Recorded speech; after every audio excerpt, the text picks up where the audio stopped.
बिस्मिल्लाहिर्रहमानिर्रहीम। अस्सलाम वालेकुम। आज की रेसिपी है baked chicken wings. Baked chicken wings बनाने के लिए 300 ग्राम चिकन विंग्स ली हैं। ये मैरिनेटेड हैं। इनको मैरिनेट करने के लिए 300 ग्राम चिकन विंग्स स्किन के साथ इसमें 2 टेबलस्पून दूध के डालेंगे,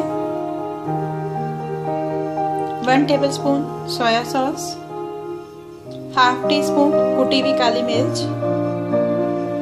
हाफ टी स्पून नमक। इसको अच्छी तरह से मिक्स कर लेंगे। अच्छी तरह से मिक्स हो चुका है। अब इसको कवर करके 2 घंटे के लिए रेफ्रिजरेटर में रख देंगे मैरिनेशन के लिए।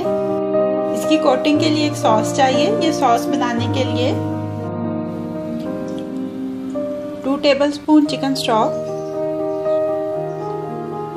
2 टेबलस्पून चिल्ली गार्लिक सॉस,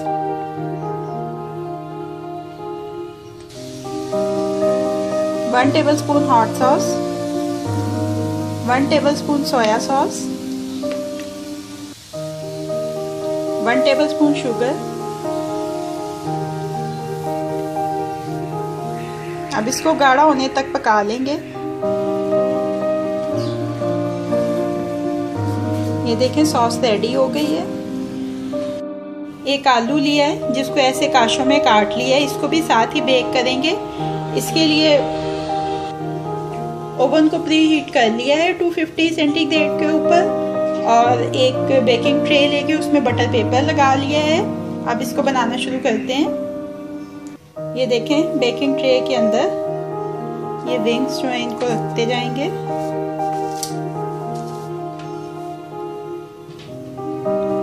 ये देखिए सारी विंग्स बटर पेपर पे रखी हैं बेकिंग ट्रे में। बाकी की खाली जगह पे ये जो आलू काटा था ये रख लेंगे। आलू के ऊपर थोड़ा सा नमक स्प्रिंकल करेंगे, थोड़ी काली मिर्च इसके ऊपर स्प्रिंकल कर देंगे,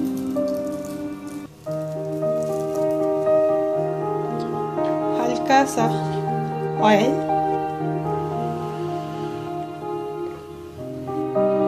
अब ये ट्रे जो है हमारी ये रेडी हो गई है। अब इसको ओवन में डाल देते हैं।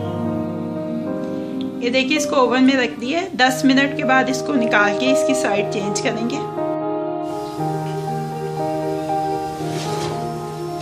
ये देखिए ये एक साइड से पक चुके हैं। अब निकाल के इसकी साइड चेंज करते हैं, फिर इसको दोबारा से ओवन में डालते हैं 10 मिनट के लिए।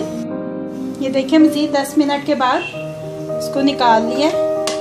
आलू तो रेडी हो चुके हैं। उनको एक अलग बाउल में निकाल देते हैं।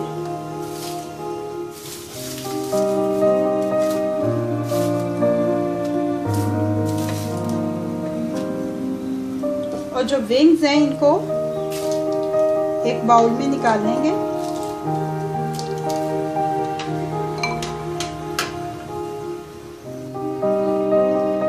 ये जो सॉस थी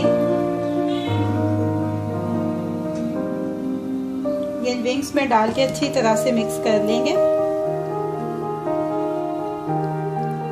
ये अच्छी तरह से सॉस सारी विंग्स पे लग गया। अब एक दफा इसको फिर से 10 मिनट के लिए ओवन में रखेंगे। ट्रे में सेट कर देंगे इनको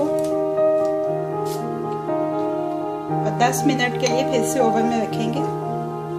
10 मिनट के बाद ट्रे बाहर निकाल लिए विंग्स की। विंग्स रेडी हो गई हैं। अब इनको अपनी सर्विंग प्लेट में शिफ्ट कर देते हैं। बेक्ड चिकन विंग्स को सर्विंग प्लेट में शिफ्ट कर दिया है। अब ये रेडी टू सर्व है।